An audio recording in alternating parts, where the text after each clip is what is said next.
Hello बच्चों, आइए इस प्रश्न को देखते हैं। माइटोकॉन्ड्रिया कोशिका का पावर हाउस कहलाता है। इस कथन के पक्ष में निम्नलिखित में से कौन सा निरीक्षण है? विकल्प ए, माइटोकॉन्ड्रिया एटीपी का संश्लेषण करते हैं। विकल्प बी, माइटोकॉन्ड्रिया द्विस्तरीय होता है। विकल्प सी, क्रेब्स चक्र और साइटोक्रोम के एंजाइम माइटोकॉन्ड्रिया में पाए जाते हैं। या विकल्प डी, माइटोकॉन्ड्रिया लगभग सभी पादपता जंतु कोशिकाओं में पाए जाते हैं। इस प्रश्न की जो मुख्य अवधारणा है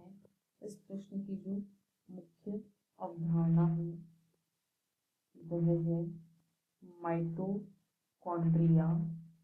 माइटोकॉन्ड्रिया को कोशिका का शक्ति ग्रह इसलिए कहा जाता है क्योंकि यहाँ पर एटीपी का निर्माण होता है।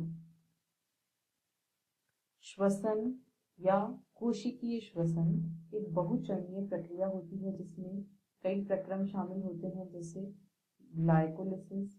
इसका जो प्रथम पद होता है वह होता है ग्लाइकोलिसिस।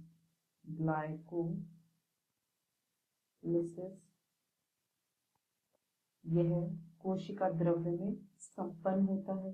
यह चरण कोशिका द्रव्य में संपन्न होता है।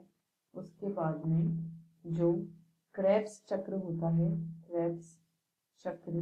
इसके एंजाइम माइटोकॉन्ड्रिया में पाए जाते हैं, तो माइटोकॉन्ड्रिया ही इसका स्थल होता है।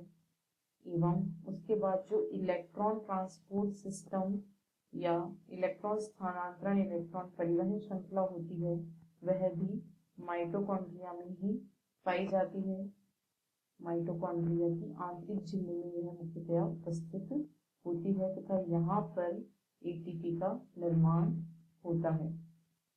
तो यदि दिए गए विकल्पों को देखें तो विकल्प ए में कहा गया है माइटोकॉन्ड्रिया एटीपी का संश्लेषण करते हैं, यह सही है।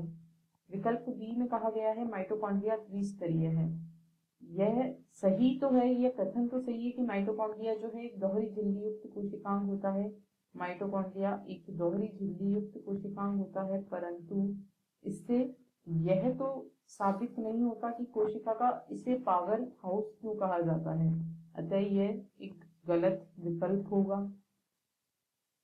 विकल्प सी में कहा गया है क्रेब्स चक्र और साइटोक्रोम के एंजाइम माइटोकॉन्ड्रिया में पाए जाते हैं, यह भी सही है, लेकिन यह मुख्य कारण नहीं है कि जिससे हम माइटोकॉन्ड्रिया को कोशिका का शक्ति ग्रह कह सकें।